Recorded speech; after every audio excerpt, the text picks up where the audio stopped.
Hi, so we're going to be talking about the Libertarian Party today. This is part of a series on modern-day third parties in the United States. In succeeding videos, we'll talk about the other two major third parties, the Green Party and the Constitution Party. And then we'll talk about some of the lesser-known ones who don't draw a lot of support, like the Objectivist Party, the Pirate Party, the Pot Party, America First Party, etc., etc. But today we're focusing on the biggest of the three major ones, the Libertarian Party. It was founded in 1971 in response to the Vietnam War draft and the elimination of the gold standard, both of which can be seen in their platform through their advocacy of non-inflationary monetary policy and through their eradication of the compulsory draft for all men over the age of 18 and no compulsory military service, even in times of war. At their height, the Libertarian Party held about 600 offices in the United States. This ranged anywhere from municipal offices like town hall all the way through several senators, representatives, a couple of governorships. The party was at its height in the 1980s when they ran Ed Clark and David Koch of the Koch brothers, the billionaires who own the world pretty much, along with Walmart, of course.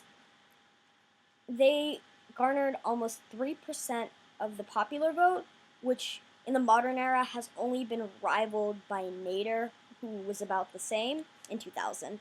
We'll talk about that situation in the Green Party video, which is coming up next. In 2012, for the presidential election, the Libertarian Party ran Gary Johnson, who got just over 1% of the vote, and a little bit later we'll graph where he falls on the political spectrum down here in relation to the other candidates and to his other fellow libertarians like Ron Paul and Rand Paul, who are technically part of the Republican Party right now, and Ron Paul actually ran unsuccessfully for the GOP nomination in 2012, although they still, Ron Paul ran for the Libertarian Party in the 1980 election, although unsuccessfully. He carried a lot of his libertarian ideology to the Republican Party, and his son also carries a lot of these similar ideologies. So let's talk a little bit about the libertarian platform. So this is laissez-faire capitalism, free market capitalism, deregulation, regulation of the market by the markets themselves and the court of public opinion. This is all part of their economic policy. They believe that the government has no right interfering in free market and free trade.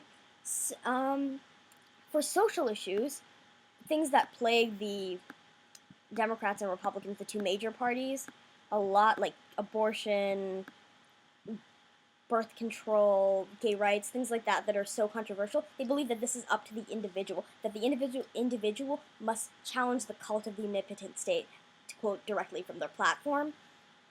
They believe that those things like what you do in the bedroom, what you do with your own body, healthcare, all those decisions should be made on behalf of the individual, and every individual holds that right, and the government has no right interfering in that. They also believe in gun rights, complete gun rights, so no background checks. You can buy a gun anywhere you want. You don't have to get it registered, all that. So they believe in complete freedoms in that sense.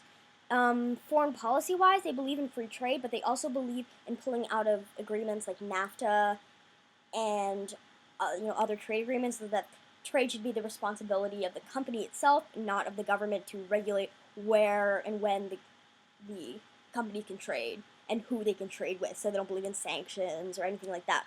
Similarly, they don't believe in they believe in isolationism, that we should pull out of most of the conflicts that we're in, that the U.S. shouldn't need to police the world, that that these conflicts should be solved with peace and diplomacy. So they believe in sending diplomats abroad, but not sending troops abroad.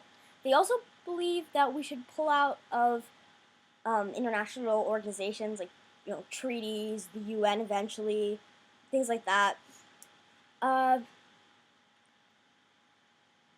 So let's talk a little bit about where they fall on the political spectrum. So most people think of American politics as either left or right. So you're either liberal or you're conservative, you're either Democrat or you're Republican. But this really just shows economic policy. So if you want to be completely as accurate as possible, you want to look at the social aspects, which is everything but economic policy. Because a lot of Republicans are, believe in hands-off government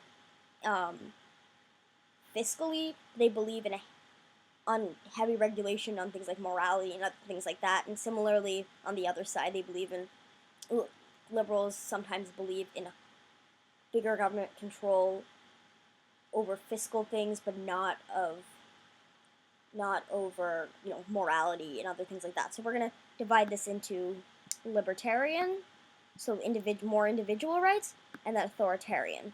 So I'm using these where the 2012 candidates were placed based on the politicalcompass.org. Sometimes it's a little skewed, but it's pretty correct. So Gary Johnson, the 2012 nominee for the Libertarian Party, falls right on the x-axis all the way off to the right. They believe in complete hands-off, fiscally right.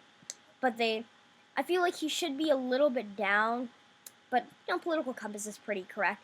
But especially in comparison to where Obama and Romney are, Obama's about right here, and Romney's over here. So I feel like Obama's should be a little bit left, but it's a little biased. But it's pretty close that they're not as radicalized as American politics wants you to think. So Romney's further right and further authoritarian, and Obama's further left, but still in the right end, but less authoritarian. If you look to the other third parties, the Green Party, Jill Stein's about halfway left over here to the left and a little bit libertarian, which is funny that she's even more libertarian than the Libertarian Party. Kind of ironic. And all the way up here in the farthest right, farthest authoritarian category is Virgil Goode, the candidate for the Constitution Party, who believes in complete hands-off government economically, but they believe in legislating every part of morality. I hope you learned a little bit about libertarians, their history, their platform, and their candidates, and see you next time for the Green Party.